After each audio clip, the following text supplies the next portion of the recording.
Well, a major first for the royals overnight, marking their first Christmas without the Queen. Prince Louis stealing the spotlight, making his debut at church as the King made his first Christmas speech.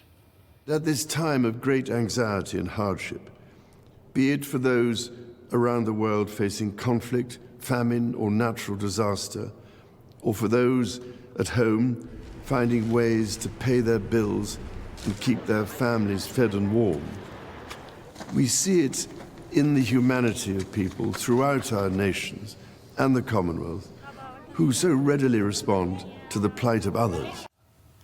And 9 Honey royal reporter Natalie Oliveri is with us. Thanks for your time this morning, Natalie. Good morning. Let's start with the King's speech. What did you make of that? It was really lovely, I thought. It was certainly less formal than we've seen from the late Queen Elizabeth, and the King decided to deliver his first Christmas address as monarch standing up. Now, this was recorded in St George's Chapel at Windsor Castle, and what's significant about this location is that he's standing just metres from where his late mother and father are buried, and he actually made reference to that in the speech, and I thought it was quite nice. I mean, we remember the Queen's Christmas addresses as being done mainly from Buckingham Palace, but she actually recorded one in the same location back in 1999. But look, King Charles, he really made an effort to focus on issues that were close to his heart, social issues, multi-faith, and also really highlighting the work of charities, the community, public service and duty.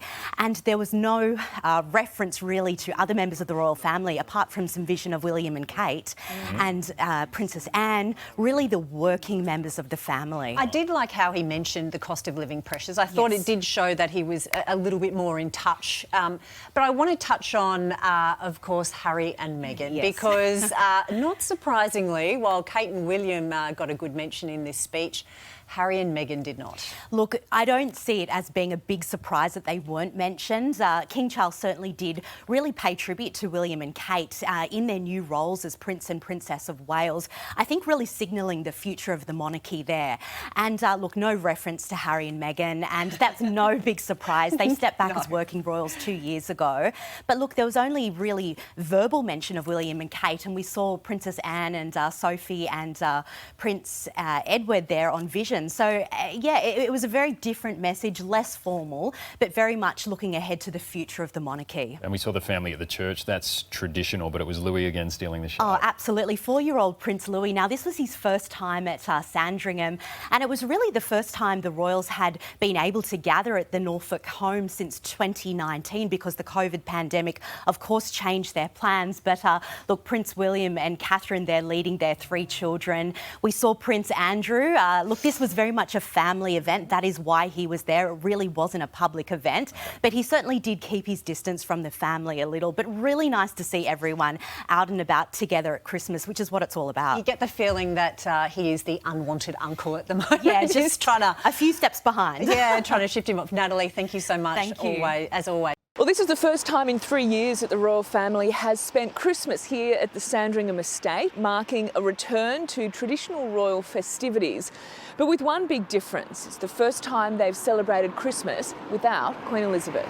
The occasion more sombre than most, but hundreds of people still turned out to catch a glimpse of the royal family as they walked to St Mary Magdalene Church for a traditional service.